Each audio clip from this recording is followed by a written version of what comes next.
You're listening to the Spirit Podcast. Welcome back, dear listeners, to another mind-expanding episode of To the Spirit. I'm your host, Beck, joined by my ever-curious co-host, Rachel. Welcome, everyone. Today, we're diving face first, literally, into the fascinating world of facial analysis. And no, we're not talking about someone squinting at you and saying, "You look tired." We're talking about an ancient practice with modern applications, something that might just reveal things about you that you didn't even notice yourself. Our guest today is the one and only Dr. Todd Frisch, an expert in alternative medicine and the author of WTF, Why the Face? Best book title ever, by the way. Dr. Todd has spent decades studying what our facial features reveal about our health and personalities, but that's just the tip of the iceberg. And listen, I have to say this. I had my face analyzed by Dr. Todd, and I kid you not, he was spot on. He even picked up on a marker for a fungal infection, and the very next day, boom, it manifested. So now I'm actively battling that lovely little surprise. Thank you, face. But I digress. Dr. Todd's expertise spans far and wide. He's a seasoned chiropractor who has specialized in nutrition, homeopathy, kinesiology, acupuncture, iridology, traditional Chinese medicine, and, of course, facial analysis. He is the founder of Shape Reclaimed, a transformative health program that has helped countless people reclaim their well-being. And after decades in private practice, he now devotes his time to teaching and mentoring healthcare professionals, business leaders, and anyone eager to unlock the power of facial analysis. This practice isn't just for doctors. Businesses, sports teams, film and television casting directors, mental health professionals, and even schools are discovering how facial analysis can be a game changer. So if you've ever wondered about those forehead lines or cheekbone structures or eye discolorations and what they may be saying about you, buckle up. Dr. Todd's about to take us on a journey into wisdom written all over our faces. Dr. Todd, welcome to the Spirit. Thank you. Glad to be here. Sorry about that long-winded intro, but I felt like it was necessary because what you do is amazing. My clothes were going out of style while I was waiting for you here. So, But didn't it feel great to hear all those accomplishments? I'm sure it did to somebody. I think I'm far from going to my career, but thank you anyway. Facial analysis has been practiced for over 3,000 years. But what first drew you into this field? Was there a defining moment where you realized the face could hold the key to diagnosing health conditions? Yeah, I don't know about face diagnosis specifically, but looking at things in a different way was always part of where I kind of started. And so, when I started in practice, I was a quack, and I didn't like being called a quack, but that's what I got labeled by the great and wonderful Oz, pun intended. As medicine realized we weren't going to go away, they go, well, you're an alternative. Then I was practicing alternative medicine, which I didn't like that because it left the impression you can choose this or this.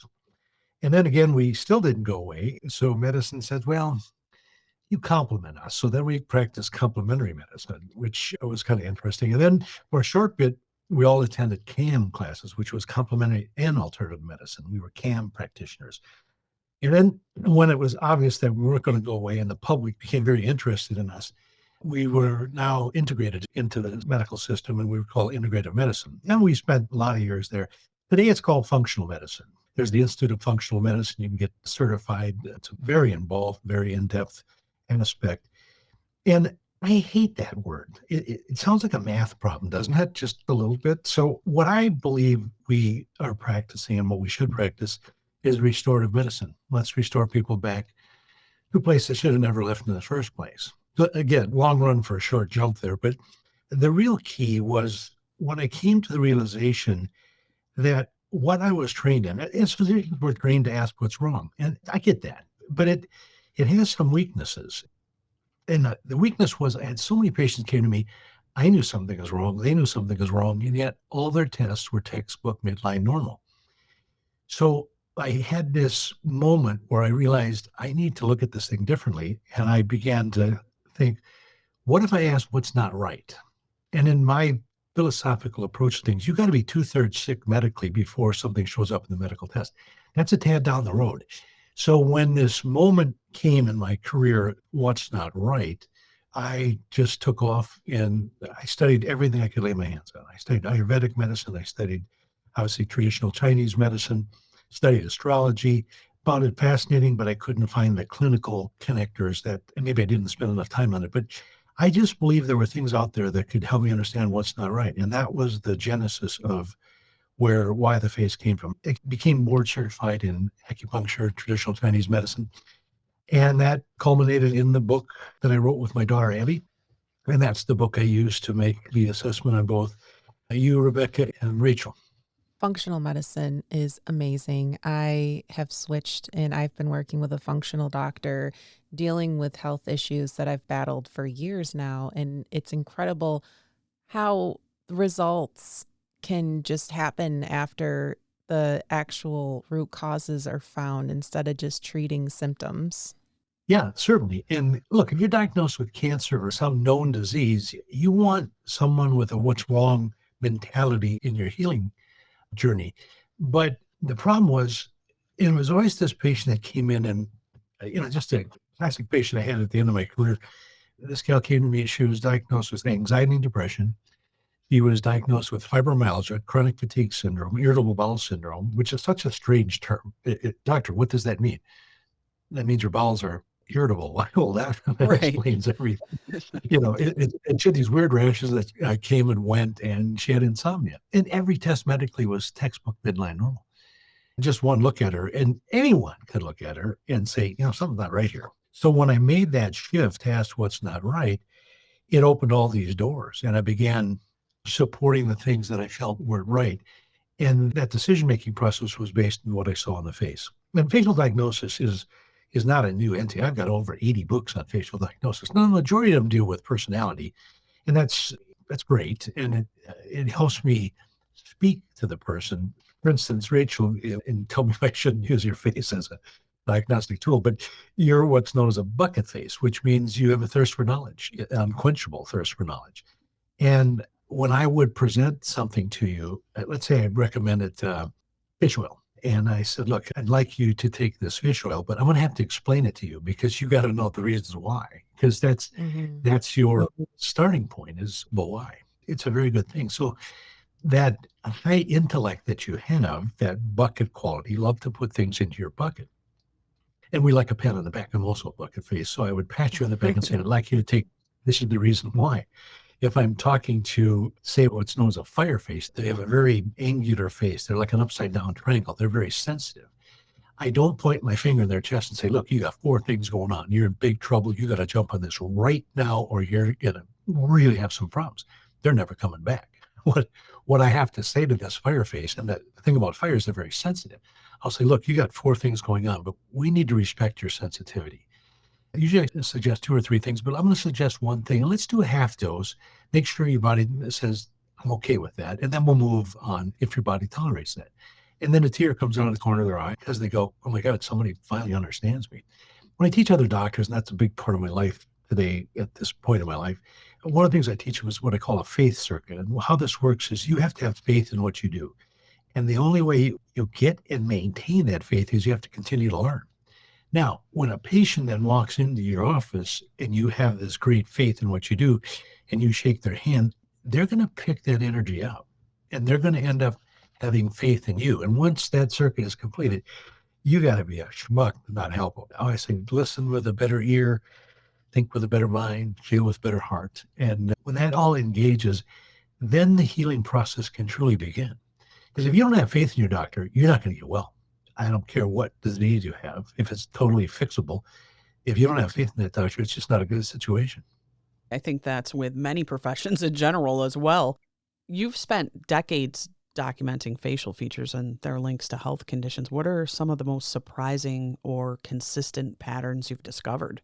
Well, when I began in practice, we're talking 1981, I was 10 at the time. I could take someone that I felt had some liver issues and put them on some kind of juice fast or a cleanse. Yeah, those days are gone. Our world is so toxic today. We cannot unleash that toxic burden. The body just doesn't have the capability of healing that. You've got to support the liver rather than cleanse the liver. Think of it this way. Let's say you got a rusty hinge on a door. Well, one way of doing this is keep moving the door, and eventually that hinge will shear and you go, oh, wow, I think I'm better. Well, you've lost the integrity of the door. So that ability to just wiggle that door back and forth is equivalent to a detox, a 21-day carrot juice fast. Let's say what may have been popular back in the day. Today, we have to oil the hinge, and we have to support the liver in its ability to properly detox. So anytime a poison comes into your body, the liver has an army that goes out. It's very well understood in the medical world. There's a phase 1 army. It's called the cytochrome P450 enzyme system. So there's a bunch of enzymes that go out, and the purpose of the liver's enzymes is to grab this poison and hydrolyze it, make it liquid. So you can poop it out, pee it out, sweat it out, take it to your lungs, turn it into a gas, and breathe it out. Now, if the liver can't do that, it'll actually bioactivate the poison. It'll make it more poisonous, and we shunt it into the second phase of liver detoxification. Phase 2 is known as the conjugation pathway, like a conjugal visit in a prison. So now this poison has to be married to what's called a substrate, and it's carried to one of 6 very specific troughs to eliminate it. Now, this sounds very technical, but let me make it real. I'm old enough to remember the fact that nobody had breast cancer when I was a kid. It just didn't exist. This was the 50s and the 60s. And all of a sudden, breast cancer was virtually non-existent and took off into the stratosphere. And we're all walking in the Susan Komen race. You can't ignore that fact. What happened? Well, 2 things actually happened. This was early 60s. So one thing that happened is a doctor in New York wrote a book called Female Forever or Forever Female. And he recommended ERT, estrogen replacement therapy. You can be a female forever. You can have a menstrual cycle in your 90s. I mean, how many people are going to sign up? Now, the second thing is, pill came out. The birth control pill came out. Now, I wish it didn't work, but it does. So it's still being used. But what it does is it gives you estrogen, but it also blocks something. Now, when you realize that 80 to 85%, depending on the author, of all breast cancers, they're what are called estrogen receptor positive. They're caused by estrogen. So now the pill gives you a little estrogen, but it blocks the methyl pathway of phase 2 liver detoxification. Steroid hormones, estrogen, progesterone, testosterone, cortisol, DHEA, all these things are made from cholesterol. They're steroid hormones, and they have to be manufactured, and they're not stored. Matter of fact, you don't want to store these hormones. So they have to be utilized, and then the rest of it is just removed from the body through one of these pathways. So the methyl pathway of phase 2 liver detoxification gets rid of extra estrogen. Now, if the body can't get rid of it, it will store it, and it likes to store it in fat tissue, breast and brain. If that kind of fills up, then the body actually builds fat cells to store it. Now, this is what's known as, in today's world, as estrogen dominance. And this is the abdominal weight gain, the hips, the large breasts, the big round, the bubble butts, and then the triceps, the fat, my patients call it bat wing. So what happened was we were given estrogen in a small amount, and the ability to get rid of it was blocked.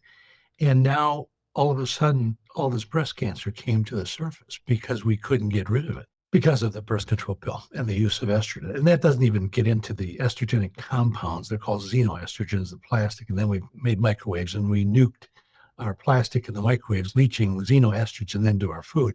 And we got this estrogenic aspect. We had all these pesticides that are estrogenic causers. They cause the production of estrogen in our body.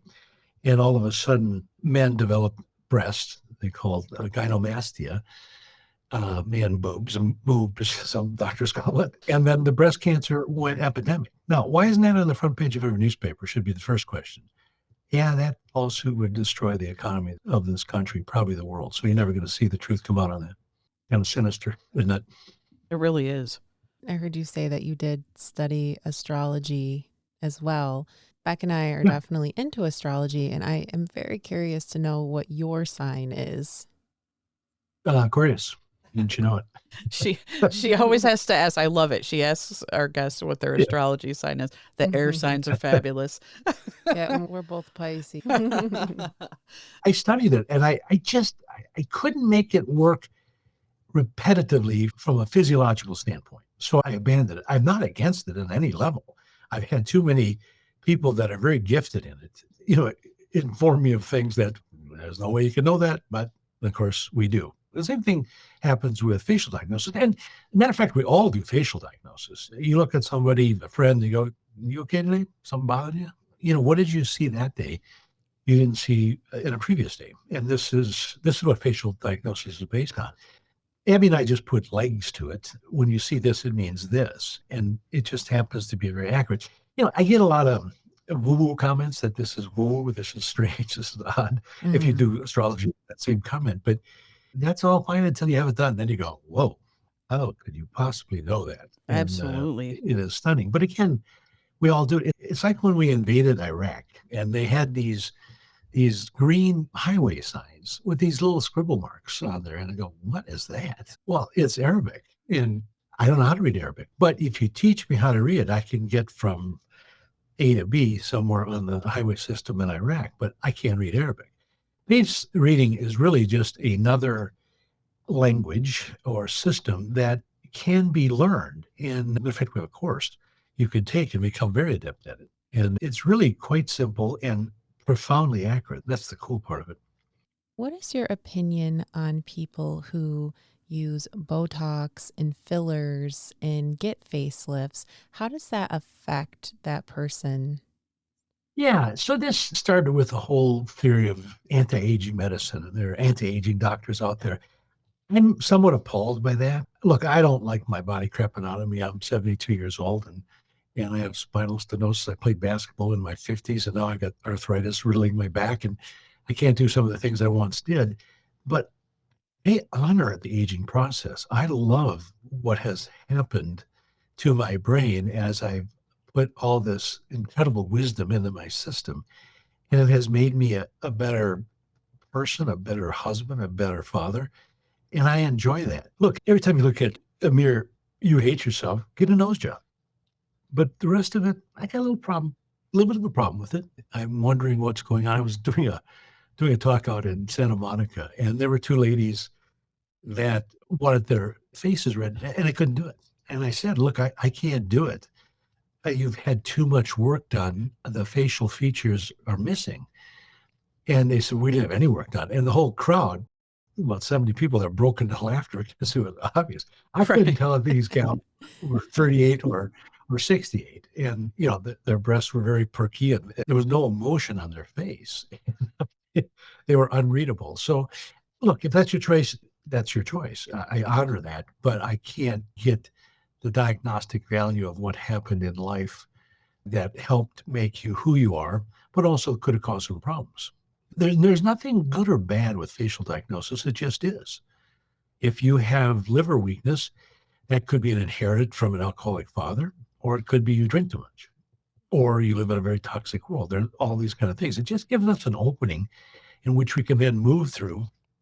Let's say there is liver. Well, liver in my world governs muscle. Do you have a lot of muscle spasms? Headache is a common symptom of liver. Do you have a lot of one-sided headaches? Do you not digest fats really well? Because the liver and gallbladder go together. So all of a sudden, I know we got a gallbladder issue and we've got to support the gallbladder. It can be as simple as eating apples. The apples are high in malic acid and that thins your bile. Now, you can't take it in pill form. Kind of when God makes something, it works. When man makes it, it may work. It just, people come to my office when I was in practice, they literally had a box full of supplements and they're taking 20 things. I practiced in St. Louis, and look, if you came to St. Louis and you stood in a center of 20 people and said, how do we get to the arch? And if 20 people told you at the same time how to get to the arch, you're not going to get there. You can't take 20 things. It's just not logical. So you have to pick and choose, and I would have to talk these people off taking all these things. And it's illogical to take directions from 20 different things and expect you to get anywhere. If you try to fix everything, you're going to fix nothing. Now, skeptics, they might hear facial analysis and think it sounds like fortune telling or woo-woo, like you have said. And I feel like there might be a little bit of intuition you're using with that because it just seems so precise. And I've actually the analysis you gave me was better than a psychic reading I've had when it comes to health. But what scientific backing or case studies have reinforced your belief in this practice? Really just observational on my part. I saw it work. For as long as it's not illegal or immoral, I'm all in. I wanted to make a difference in my patients' lives. Again, my philosophy was we start healthy. The idea is to live a lifelong life and we end at death. I have no fear of death. Do I want to be first in line? No. But as a bucket face, I'm kind of thinking, oh, what's next? That's my enjoyment, is to think. And yet there was a process. And when we leave health, we end up at death. We go through something called dis-ease, not disease, but there's a disharmony. And it occurs in 3 steps. When you leave health, we simply go out of balance. There's an energetic imbalance. Chinese have a term called qi. Some people pronounce it ki. It means life force, life energy. You don't feel bad, you just don't feel right. Then you move into the second phase. I refer to it as the water phase. It's got nothing to do with water, but it's just what I named it. And in this phase, you got symptoms and nobody can figure out the cause. And most of my patients walk through my door with that. And then the third phase I refer to as the blood phase. This is where the blood tests, the MRIs and CTs begin to show abnormalities. And medicine labels you sick or well, depending on that test show. Now, where this became frustrating for me, it was always that female patient. They came to me and they had all these symptoms, like the gal I talked about with the fibromyalgia and chronic fatigue, and nothing was wrong. The medical answer to that, oh, honey, you're stressed. Take some Prozac. Now, you're on 20 milligrams of Prozac, and you don't give a crap about the fact you feel like crap. Is that a therapeutic objective? I was offended by that. So by asking what's not right and looking at my patients in this water phase, I began to be able to assess what's going on. And it's something that can be learned. Is it intuitive? Sure. But what isn't intuitive? I mean, how many times have we done something and for some reason we move, and the next thing you know, a car goes flying through a fence right where we were sitting? I mean, probably didn't happen. Actually, it did happen to me. But you get that prompting. What is that prompting? Is it a spiritual thing? Are you tied into the universe? Are you connecting on some level that nobody else did? I did a lot of energy work in my practice, and I use a technique called BEST. It's for a bioenergetic synchronization technique. And it was a polarity balance technique. If you don't believe in polarity, pull out a magnet. How does that work? Describe that to me. That's chi. That's life force. That's that magnetic energy. However you want to label it. But I never told anybody what I was doing because I felt if I told people what I was doing, I'd remove all doubt from their mind that I'm crazy. They wouldn't come back to see me, and then I couldn't help them. So I had this little old lady. She was a Southern belle, and she said, "Dr. Todd, what are you doing?" And I go, "I'm balancing out your energy that helps your body kind of heal itself. I'm just giving your body some ways to heal." She said, "Yeah, but I want to know what are you doing?" And I kind of got this check in my spirit, like, don't go there. And I said, "Well, all right, I'm going to tell you. I'm putting your body into a vibrational rate of 528 hertz, which happens to be the vibrational rate of the word love." Kind of an interesting thing. Oh, cool. And nobody stays there, but going there is a good thing because when your body touches love, you change. It's a very good thing. So the 528 hertz, and I said, now, why this is significant is diseases have vibrational rates. Cancer, for instance, has a vibration rate of 40 to 100, depending on the cancer. And I said, but even more important than that, heat has a vibrational rate of 100. So if heat is a big part of your life, anger has a vibration rate around 100, so does fear. It's going to bring your body's energy down to a place that cancer says, hey, I can live here. There's nothing wrong with cancer. It just has a vibration rate that's very detrimental to our supposedly 528. And as I'm sharing it with this older gal, she burst into tears. And I go, see, I knew I shouldn't have gone there. And she said, you never met my husband, but one of the most hateful men I've ever met. He owned a company and everyone in the company hated him. And he died of stage 4 pancreatic cancer. And she said, I truly believe if he'd practiced more love, he would be here today. So the answer to the hate that is in this world is simply to love him. Any philosopher, whether it's Lao Tzu or Gandhi or Christ or Buddha, what is their message? It's to love. And it's all about math. How we destroy hate in this world is we love them. It's a 5-to-1 ratio. If we love, 5 haters are gone. All we have to do is get enough people to love. We'll reach that tipping point, critical mass, as we talk in science. and we can change this world. And I did it in my office. I believe that paint in my office literally housed 528 energy. I'll never forget, I had a patient named Mary, delightful gal, older gal, and she was in my waiting room, and I was very busy, and I said, "Hi, Mary," and she kind of waved to me, and when I finished my day, I realized I didn't see Mary, and I go, "Oh, man, I hate that." I went to my staff, I said, "Give me Mary's number, I got to call her and apologize, I'm so far behind," and she said, "She wasn't here for an appointment." I go, "Why was she here?" And my staff said, "She just comes here because she feels good in my office. What? She feels Where are better." you getting that paint? Yeah. Are you getting the Well, love paint at Lowe's or what? Yeah, it's at Walmart, actually. When I put 50 to 60 people a day into a state of 528, it permeated everything in my office. And my staff said, "She's not the only one, Dr. Todd." I went home that night and I go, "Are you serious? This is unreal." I mean, when these moments occur in your life, it is such impactful, and you realize, I am doing good. I followed my heart. I followed the truth. I followed love. My successes were so much greater than my abilities. I could start now and talk till the cows come home if you're a dairy farmer. I grew up helping my Uncle Leo at his dairy farm. And I, tell you stories of things that cannot happen. They absolutely could not have happened. It is an impossibility, and yet they happen frequently. it is Pretty cool. fascinating, especially with that energy and the capabilities that you have. Do you also find it difficult when you meet new people because it has to be very easy for you to read them instantly by looking at their face?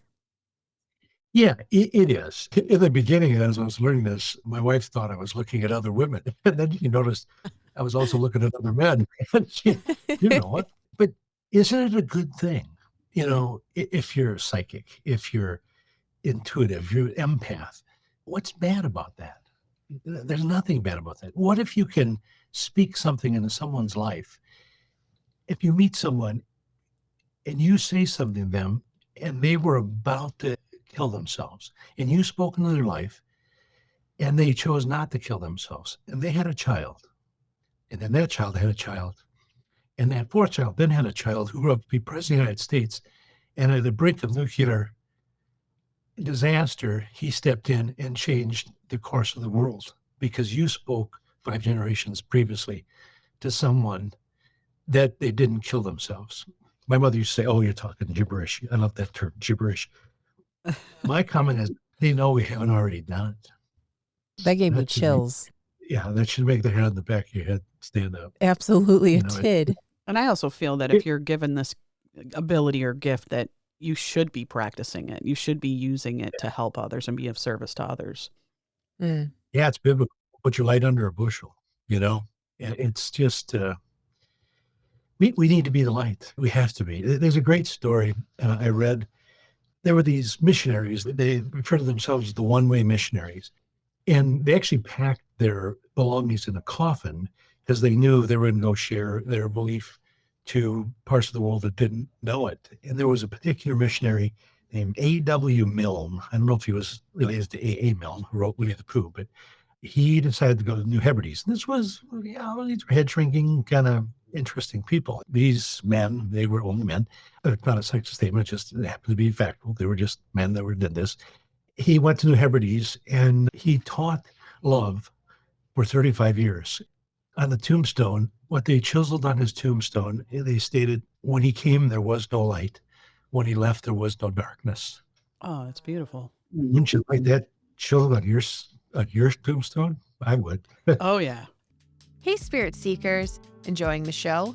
Make sure to like, follow, and subscribe to the Spirit. Leave us a review on Apple or Spotify and share the love. We drop a new video every week on our YouTube channel covering paranormal, conspiracy, high strangeness, and more. Have questions or want to share your own spooky story? Drop us a line at tothespiritpod@gmail.com.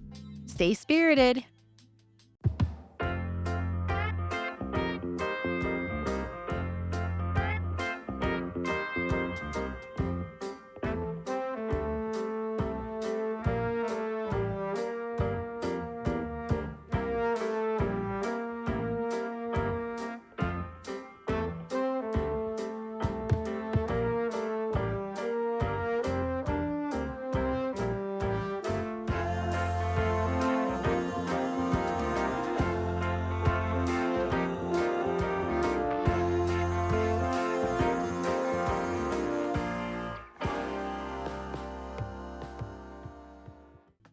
Can you share? It's like, I'm no, sorry. go ahead. I'm sorry. I was going to ask if Go you ahead. could share a particularly memorable moment where you actually Oh, stunned a patient.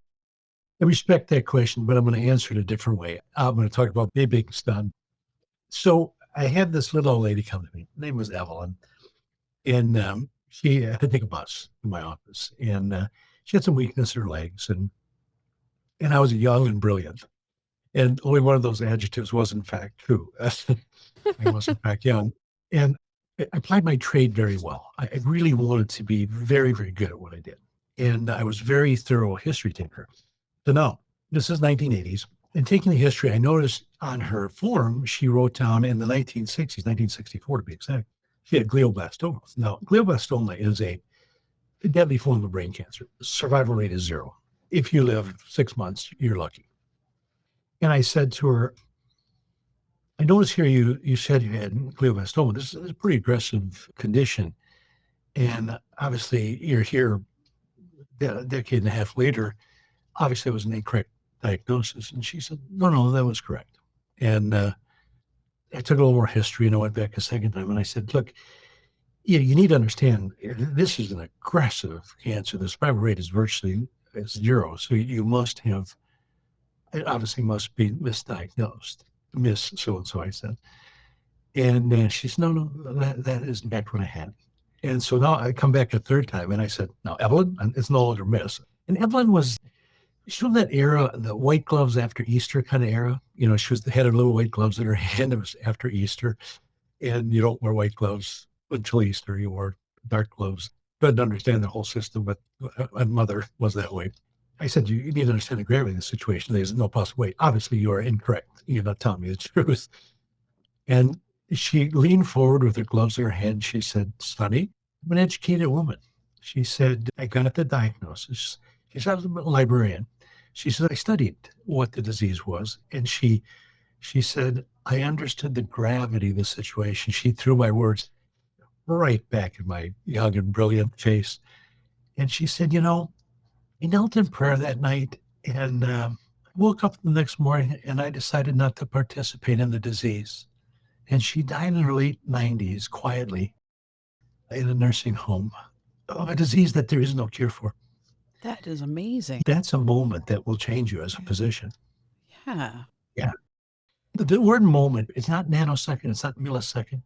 The word that describes the shortest period of time in your life is the word moment. We need to seek moments. That was a moment that changed me forever. I had to be different after that moment in my life. And that's phenomenal. I watch a lot of videos and I've read Chris Work's Chris Beats Cancer. And he said, doctors should never give a life expectancy on somebody. It's just a medical hex. It's disgusting. It's criminal. It's wrong. If it's okay, let me share another story about the word hope, which is a very powerful word in my life. My first 2 children died. Look, everybody's got a story, and this is part of my story. First, my little girl, the kid of black hair, she lived about 20 minutes, didn't breathe. Never understood why she didn't make it. My second child, he's a redhead, born while I was in school. He did not breathe when he was born, but was revived. Severe brain damage. We fed him with an NG tube. Never cried. It was just as horrific time in my life as you can imagine. And he was constantly quitting breathing, and we'd revive him. And we had a husband-wife pediatric team. He was wonderful. She was Satan's daughter. I mean, she was the most awful human being. So the last time I took him to the hospital, he quit breathing, and I got him going again. And we took him, and Satan's daughter was on call there. And I went into the ER. In these days, you didn't go into the ER, and you were pushed aside. And I said, look, I'm not going to leave. And they said, well, you can't make a scene. I said, well, try to move me out of here. Call the police now because I'm going to make a scene. I said, calm down. I said, I'm calm. But I said, look, if this baby dies, you're going to die in our arms. And they said, okay. So they're working on my son. His name was Brady. And one of the nurses at the head of the tables asked a question, and I answered it. And this doctor, if you ever saw the movie Pulp Fiction, the gal with the hairdo, the black bangs and the points that come forward, Yeah. he had that hairdo. I this day when I see that hairdo, absolutely rage comes in my body. And after I answered the question, she turned around, looked at me. I'm 6'2". She was maybe 5 foot tall. And she looked at me and says, you realize there's no hope here. And literally my right arm left the side of my body and it was going for her neck. I literally had to grab my right arm. And I think at the end of her life, I think God would have said, well done, my faithful servant. It came out of that day, and he did die. He died in our arms. And I understand the word when someone said someone passed away. I watched my son pass away. I will never take away hope from anybody. I'm not capable of it. It can't come out of my mouth. Even if I know there's 20 minutes left to live, I'm not taking away hope because I don't make that call. Again, doctors that make that call, shame on them. They're putrid human beings. I'm so sorry for your losses, and I know. Yeah. Well, and it's true, but I am who I am because of that. And what gifts have I been given because of that? Oh golly, would I want to learn that lesson in a different way? I would pay large amounts of money to learn that lesson in a different way. But that's the way I learned it. Oh, And I'm okay with that. It's a hard thing, yeah. but I am who I am because of it. And I'm thankful for it. I'm not thankful my children died without me watching them play baseball or graduate from high school, but I'm still thankful for it. That little nurse at the time, were Yeah, you this was doing the facial analysis, by the way, at that time? no, I was still in school. I wasn't even close to that kind of stuff. Mm. Do you think But that if you were, you would know exactly how she operated just by her face? I don't know. I'd have to think and answer that later. I don't know the answer to that. My guess is probably. I'm certainly more compassionate. My daughter, that is the co-author, just an amazing young lady, my fifth child.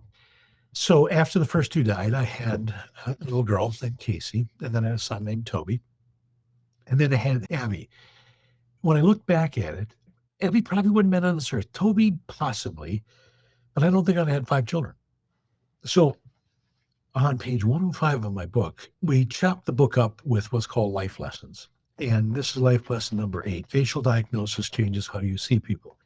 The point of this whole story is, had those first 2 children lived, these words I'm about to read would not be on the face of the earth. Abby states here, we've been reading faces for a combined total of nearly 40 years. That's actually more than that now. And we have studied hundreds of faces while writing this book, trying to find the perfect example of each face, shape, and feature. We can't even count the number of times we uttered, what a wonderful face. And here's the words that would not have come on this earth. Something fantastic about learning to read faces is that you stop looking at people as more or less pretty. When you learn to read faces, every person becomes a beautiful, unique individual. To see strength is inspiring and motivating. Seeing weakness increases awareness and empathy, and it helps you to become more kind. Facial diagnosis doesn't help you become a better doctor. It helps you become a better person. That's beautiful. That's spiritual as well. Yeah. And those words would not have made it on the earth. That would have been a travesty. Your book, WTF, Why the Face, and the accompanying software have brought facial analysis into the digital age. Can you tell us how they work and maybe how people can use them in their daily lives? Yeah, you can go to whytheface.com or drtoddfrisch.com, and I'll be happy to read your faces. There's a fee for it. It's not expensive. It depends on what you want. There's an inexpensive way. There's a little more expensive where I can just send you a reading that's 7 to 10 pages, or I can talk to you and then send you the reading. And then there's even a step higher. I don't need the money, but if I don't put value on it, then people don't put value on it. So that's where the cost comes from. But it's a very simple thing to do. And this computer program that I had made, don't ever do one of those things. They're really expensive. Crazy. But what used to take me hour and a half to do, I can now do in 10 minutes, which is such a cool thing because the computer helps it. But let me take it a step further. A couple of guys found out about this. They're both from Florida. And they became quite enamored with this. And they said, this is an amazing idea. And I said, well, thank you. And they said, no, you don't understand. This is profound. And there's a need for this, but we have to be able to do it via, these were AI specialists. And I have a little issue with AI, but then I look at it as a tool. Right. A hammer, you can build a house with a hammer, and you can kill your neighbor with a hammer. So the tool is the same. So how these tools are used is the key, and I will not let this tool be used incorrectly. So they're making an AI version of my book right now. It's in India, and the people in India are enamored with it. They're just blown away by it, and they're so excited about what they're finding. And we're starting in certain areas in the world of medicine, spotting traumatic brain injury, concussion. Depression is another area we're looking at. And the third is, I can't remember what the third is. You should know these kind of things. But anyway, they're honing in on three areas that they're trying to, PTSD was the third one. I was asked by the military to I agreed to do 1,000 soldiers, no charge. I didn't know their rank. I did not know what service branch they're in, but one of the things they had to be in the military. It costs the government, if the soldier does not kill himself, that's been diagnosed with PTSD, north of $600,000. So they're trying to find a extra way to spot it. And we can do that with facial diagnosis. It's actually quite a simple process. And it's just math. If you have this, this, and this, it equals this. I agreed to do it. We thought it would be flooded with soldiers. We did probably a couple hundred, but soldiers did not want to be labeled. So it didn't go where we thought it did. Interesting enough, the general that was in charge of this thing got back to one of these two guys that are helping you with making this an entity. He called me and said, you want some feedback from the people behind this? And this general said to my partner, he said, this is too accurate. He must be psychic. That's your biggest complaint? That was too accurate? I can live with that. You really are a Sherlock Holmes. That's right. Interesting enough, when I was 12 years old, we were poor. And Dad was an alcoholic, drank himself to death. Again, we all got a story. My mom came to me and said, so I don't have a lot of money, but I can spend $20 on each of you boys. And there were three of us. And what would you like? I'm 12 years old. I said, I'd like the complete annotated works of Sir Arthur Conan Doyle, author of Sherlock Holmes. I love it. I still have the book. And so way back then, before I even thought about what I'm doing now, I was interested. Holmes would look at someone and would just completely see all these things and watch them and go, what? And then he would explain logically, it's elementary, Watson. And he would go through this and I went, I want to be able to do that. I had that thought at age 12. And I read every part of that book, 4 novels and the short stories. So it started early. I was actually going to ask you about the soldiers because I found that interesting when we had spoken earlier. But how does that actually translate? Because I know your work isn't just for medical professionals. You use it for business and sports teams and casting directors. How does that play a role in those industries? Well, you got Ryan Reynolds and Tommy Lee Jones. You're going to make a romantic comedy. Who are you going to choose? Right. Choose Tommy Lee Jones. Why? Well, he doesn't look the part, does he? We all do facial diagnosis. Everyone does. And we want a certain look. We want our heroes to look a certain way. And we want, we don't realize we want that, but that's the appeal. So these people in Hollywood are using these features unknowingly. My marketing budget for my 40 years in practice was zero. Why would I market? I had a referrals only practice, but now I have a book and we need to market it. And thank you for allowing me on this because it is a form of marketing. Well, thank you for. It's I will do this as long and as often as you would like because I love it. Sharing these kind of things is important to me. So they're having me do different things. And I was watching Ted Lasso, which is one of the most fascinating. I'm not a big TV guy. I don't watch news, but Ted Lasso was just one of the greatest things ever put on film. I agree. I love it too. So they said, we want you to start reading faces and just do a 4 to 6 minute blip. So I read the main characters of Ted Lasso. They had to have read my book to pick these characters. I mean, it was just nothing short of remarkable. And amazingly, they wanted something to go viral. Now, as a physician, saying you want something to go viral seems untoward. I just didn't think it was a good idea. So I did P. Diddy. And so on TikTok, he has crossed the 500,000 mark of viewers that have seen my diagnosis. He's a good guy. just between you and the fence post. I'm sure he has a mother that loved him, but this is a somewhat toxic individual. And I think it was Rebecca or you, Rachel, that I talked to. They had me do Ghislaine Maxwell, who I didn't know who it was, and that's Jeffrey Epstein's girlfriend. And if you get a chance, whoever listening to this, just go to YouTube, Why the Face, and punch up Maxwell and watch this thing I did of Ghislaine Maxwell. It's absolutely hilarious.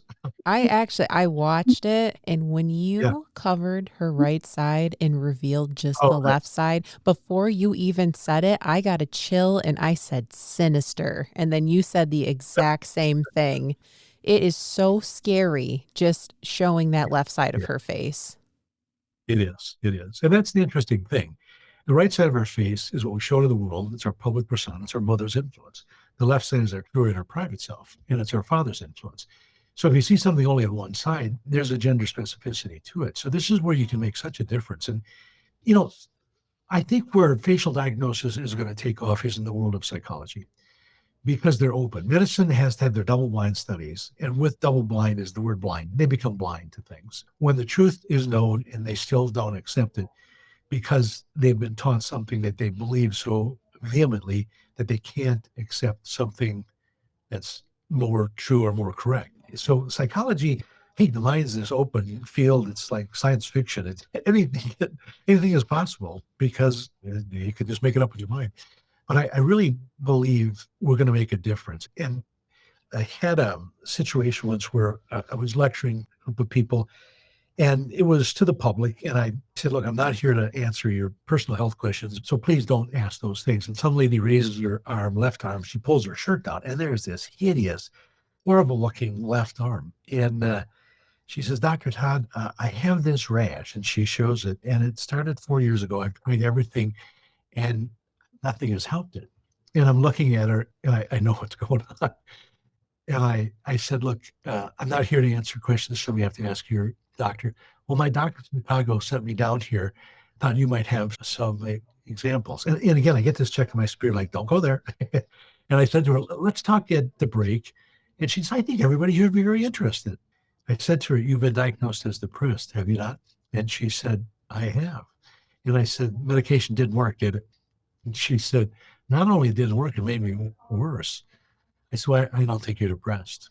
And she said, well, Dr. Todd, there you're wrong. And I said, no, the D word that I would use to describe you is despair. I said, what happened 4 years ago? Well, nothing. Under her left eye, she had this huge bag only under her left eye. Now, this is what's called unshed tears. It's on the left side, so it has to do with the male. The skin is governed by the metal element, lung, large intestine. And the emotion of deficiency, and this was a deficient gal, is despair. I said, it truly is despair. And she burst into tears, unshed tears. Wow. And she said, my husband left me for a secretary. I said, how long ago was that? She said, 4 years, which is how long she's had this. The point of this is this. She said, well, what do I do? What should I take? I've done SAMs, I've done steroids, I've done all this stuff. Nothing's made it better. And I said, look, I don't mean to be bright or even we come close to cruel, but I believe we've already started the healing process. And as a physician, you know that look when I'm never coming back look. She had that look on her face. Yeah. And I said, look, your brain didn't know it was wrong. Now it does. Yeah, just the And acknowledgement. Yeah. I truly believe you're now going to be able to heal. Now, fast forward 3-4 months, I'm doing a similar event up now in Chicago. And I walked through the door with my wife. Our dog was with us because we couldn't get a dog sitter. And this heat-seeking missile comes running at me. And she goes, Dr. Todd, Dr. Todd. And I'm going, you look familiar. And as she's running towards me, she's pulling her sleeve up. Now, this rash, this scabby thing, it was horrendous. I mean, it looked like, I don't know what leprosy looked like, but I think it looked like leprosy. And she says, look at my arm. And it reconnected. I said, hey, tell me the story. She says, look, I left there very angry with you. She said, but in 3 weeks, my rash was 50% better. In 6 weeks, I had no rash. 4 years, she had this rash. Wow. The brain had the ability to heal itself because it now knew what was wrong. It knew what to fix. I think the key with psychology, because psychology puts despair and depression in the same category, and it's treated the same way with an SSRI. You give someone in despair an SSRI, you increase the odds of suicide. Depression is, I'm depressed, this is the reason why. Despair, there's a hopelessness component. Back to the witch that was the doctor in that ER room that took my hope away. Well, she actually didn't. She actually gave me the ability to give hope. So once the brain has that distinction that there's a difference between despair and depression, miracles can happen. Absolutely. Like I said in the introduction of the episode, I'm just blown away by the facial analysis you gave me, and then having this explosive systemic fungal infection just hit 2 days after you had actually mentioned it to me. So it had to come out so your body would know.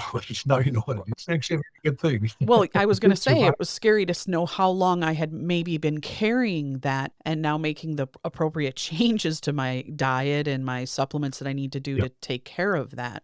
Anyone that's questioning this, I will put myself on the line for this and say that there is something to this. This isn't woo-woo. This isn't crazy, which actually leads me into the mystical and mysterious. You know, I have to go there, Dr. Todd. You're the spirit? Yeah, yeah.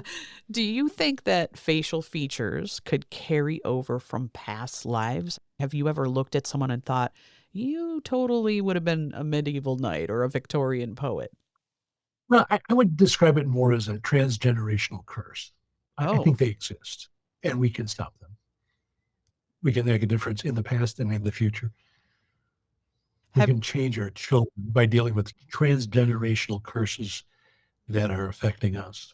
Now let's recognize them and acknowledge them. I'm a firm believer in dreams. I love dreams, and I've had unbelievable, powerful dreams. And I had 3 dreams, 2 words to each dream. And the first one was intention versus attention. I'm a very intentional doctor. You both are very intentional. I look at your faces.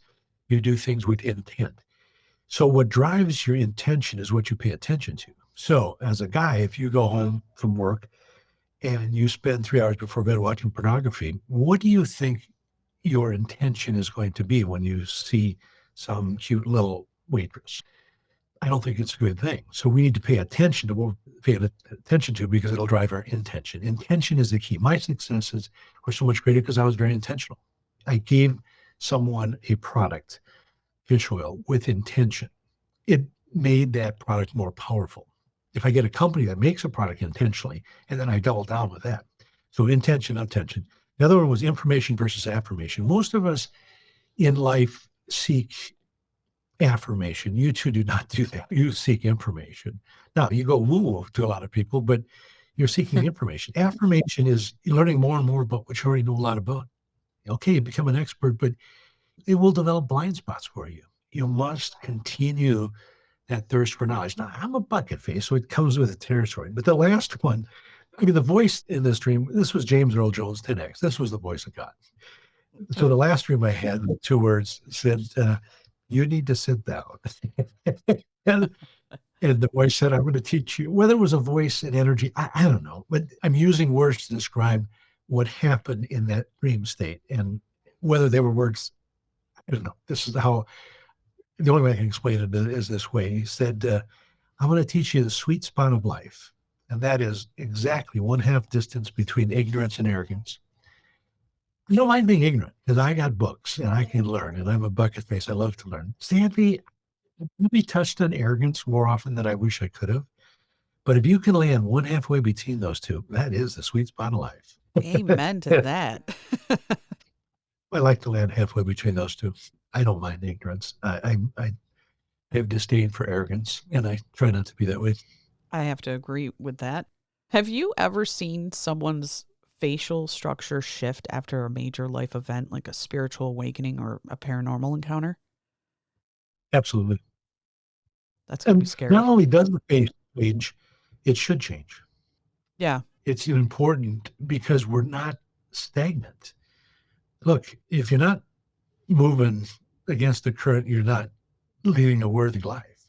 Has anything that you've achieved in life come easily? If it came easily, it's not worth much. I'm seeing it right now with the GLP-1s, this Wegovy and all these things, this quick weight loss kind of stuff. This is taking away responsibility. Eat what you want and just take this. Now, it costs you $900 to $1,200 a month, and you got to take it forever. The moment you stop, all the weight's going to come back. I mean, think about that. Who's behind that energy? You think a drug company's got that?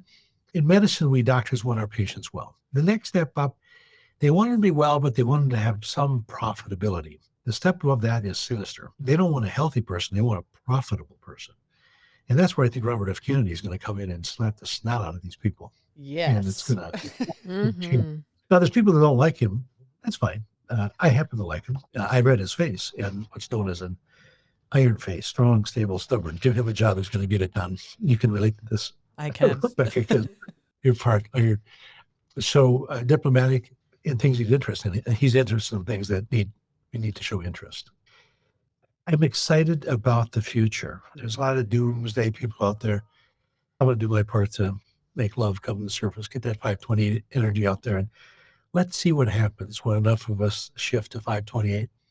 It is interesting how our face changes depending on what we experience.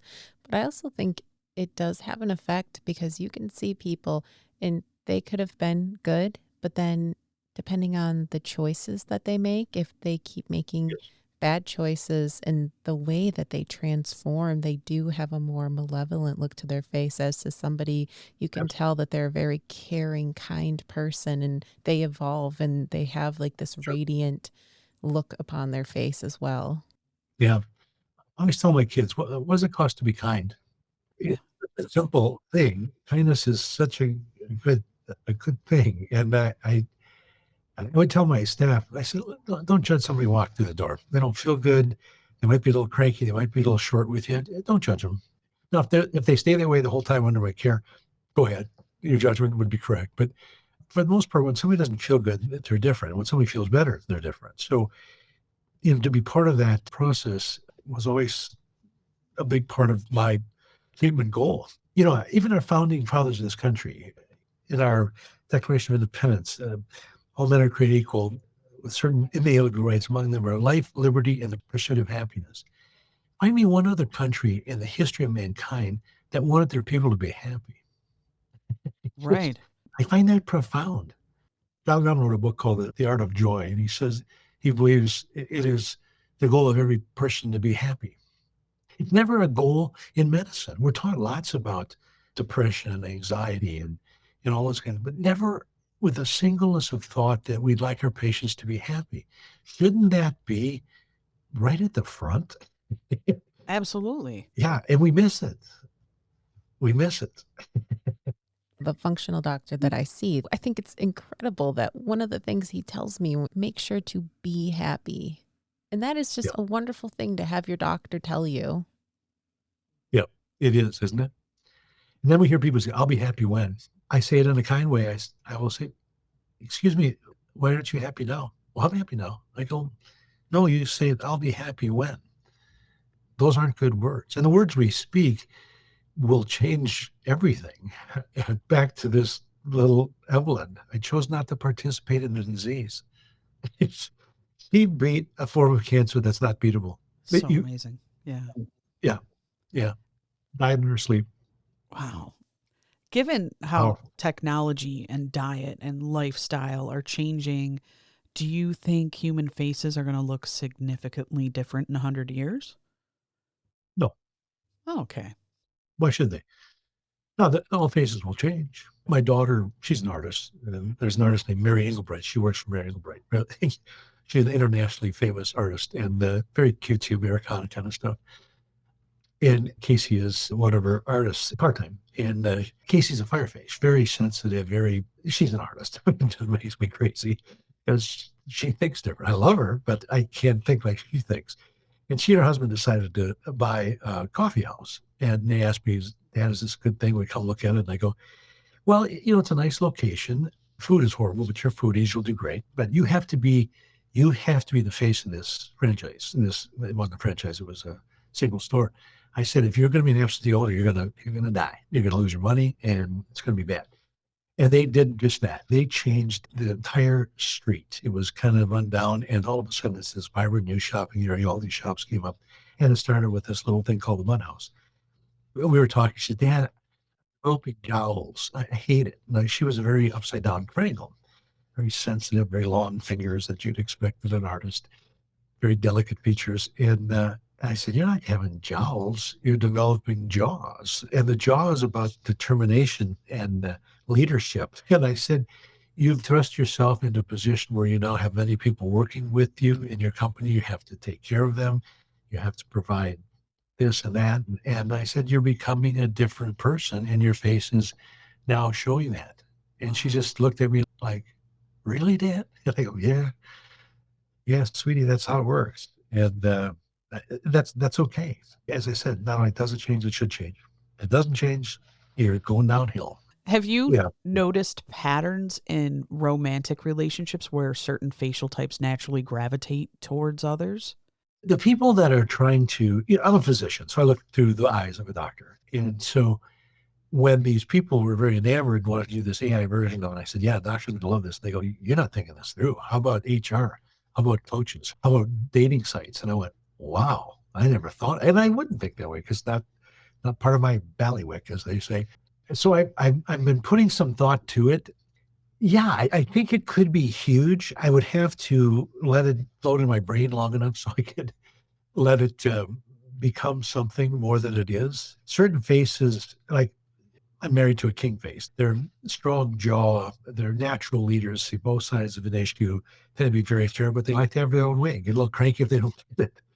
So if two king faces marry, they'll make wonderful kids, but they won't stay married. Yeah, they're both leaders. When I was hiring staff, I would not hire 3 king faces to be at my front desk because I'd create World War III. They're all Right. leaders.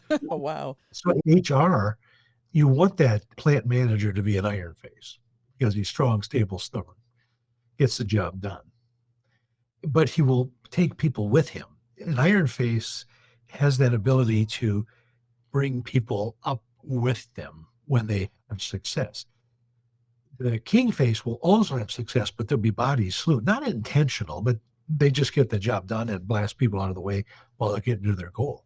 Where the iron face is more able to take people and give them credit and help them learn, whereas the king face is going to tell you how you're going to learn. And there's time and a place for that. That's why a lot of heads of companies are king faces. Many politicians are iron faces, very square. Winston Churchill is the classic iron face, absolutely square face. Trump is an iron face. Hillary is an iron face. Putin's an iron face. These people, they're very diplomatic, but that's the thing, and they get the job done and things they're interested in. If they're not interested, screw it. Then what do you do with it? You should relate to that. I do. I do. So it's an interesting. I read. They had me read all the appointees, Trump's appointees, and dramatic number of king and iron faces. I mean, it was just unreal. He doesn't take no prisoner kind of energy. And people hate that. I hate that, but don't hate. Just accept, love these people, and help them, and don't hate. It's a bad move. Yeah, I think it'd be better to have iron faces than a ton of king faces. Yeah, absolutely. But there are some kings in there. Do different ethnic backgrounds or genetic traits impact the facial analysis? Sure. Let me give you an example. So in Norway, Sweden, look at their noses. They're very long, and they have very long nostrils, very thin nostrils, and the noses are very long. Why would that be? Well, they live in cold, so they want to warm that air up before it gets into their lungs. Now, go to the equator, and what do we see? Very much a pug nose, very large nostrils, and a very short nose. You don't want to warm the air. So that's part of what genetically predisposes people to have a certain traits in different areas. So it's just an evolutionary process. And there are people, there's another book I'd like to run, The Stupid Christians I think it'd be a bestseller. I don't think I'd have to put anything in it, just the title alone itself. But, they have all these attitudes and this almost mean-spirited nature about it. And how about, let's do what Jesus, in fact, did he not love everybody? Love your neighbor as yourself? I don't know, pretty good information. I had a patient that, she was a stewardess and she flew international, and her brother was a news reporter for a magazine in England. He was doing a story on Mother Teresa. So she's telling me this story. She said, we went over there, and she said, we were a football field away from Mother Teresa. And the reporter brother said, and she was working on lepers, and she whispered to his sister, I wouldn't do that for all the money in the world. And they said, Mother Teresa snapped up to attention, walked straight across the football field, and looked at me and he says, I wouldn't either, but I'd do it for my Lord. There you go. Why make that story up? There's no physical way she could hear that, except at a spiritual level, you can hear many things. What advice would you give to somebody who wants to get started in facial analysis and alternative healing? It starts with passion. If you're not passionate about it, don't do it. And if it doesn't make you happy, don't do it. It's really that simple. There's a line in The Field of Dreams. The Shoeless Joe's character says to Kevin Costner's character, love this game, I played it for real money. If you can make that statement about what you're doing, you found your place in life. I would have done what I did for real money. It was such a joyride for me to do that. So passion, you got to have passion. You got to have a journey. You got to have integrity. Leonard Bernstein said, to really complete a great plan or idea, you need a great idea, and you need just not quite enough time to get the job done. So put yourself on a little bit of pressure to get it done. You'll enjoy life. So Beck and I, we are very avid fans of Edgar Allan Poe. And Yeah. it would be so fascinating to see your analysis on his face. I read his face. You did? Some interesting, his interesting issues with his father. Yeah. You look at the right left eyes for that guy, that one famous picture of him with that huge forehead, his very brilliant man. Mm-hmm. The basic tenet in face reading is more or less less. Look at the size of the guy's forehead. He's freaking brilliant. But he had some demons, man. I'm a fan of Poe also. So The Pendulum and Telltale Heart. And I remember reading that when I was a little kid. And you could actually feel your heart pounding when he felt the heart buried under the floorboards. It was fascinating to have that kind of talent that could actually draw that energy into in such a way that you felt it. He had pretty straight lips too. So I don't think he didn't pull his punches. He said it. He was a straight talker. Yeah, it's so to answer your question in more depth, certainly one of the ways to start is to experience it yourself. So having someone that does this read your face is great. There is a book you can get, and we have a course that you can take. It's 8 1-hour blocks of time, and then there's another 12 or 14 live demonstrations where you'll see me on stage with a kinesiologist and an herbalist, and we just go through patients and say, notice this, see this is what this means, and we kind of walk through and explain it. It's so self-serving to say this, but it is really well done. Yeah, this course is unbelievably well done. And people that take the course, literally the doctors that I work with that have taken this course, I'll say that, look, let me help you with the first 2 diagnoses. You can use our computer program to make the diagnosis. If you take the course, you can use the computer program free for a month, and then there's a monthly fee. After that, it's not expensive, and you can charge for it. It can be an income generating thing. And it's not about money, although a great line by Muhammad Ali. Muhammad Ali said, when I was young, I thought everything was about money. He says, now that I'm old, I realize everything is about money. So everything's about money. But it is an income generating source. But if you're generating income and helping people, goodness, what a nice combination. Where can listeners find the courses and your book or connect with you for a personal analysis? So it's WTFWhyTheFace.com. That'll give you everything. You want me to do speaking for you? There's the master class that you can take. You can order the book. All those things are there. If you want to just get a hold of me, drtoddfrisch.com, and that can also take you to the WTF website. So there's lots of ways of doing this. And look, I'm not asking you to do this, anybody that's listening to this, but if it's something that struck a chord in you that you want to put into your being to make a difference in this life, I think it's great. I want to help you get there. Listeners, if you are intrigued and you want to uncover the hidden messages in your own face, make sure to check out WTFWhyTheFace.com and explore Dr. Todd's resources. And we're going to have them linked in the description of this episode, so you can dive in right away. And who knows, you might just learn something that changes your life. And also, don't forget to check out his TikTok and YouTube. Those are just absolutely fascinating. That's how we happened upon this wonderful man we're speaking with today. Oh, right. I forgot that. That's cool.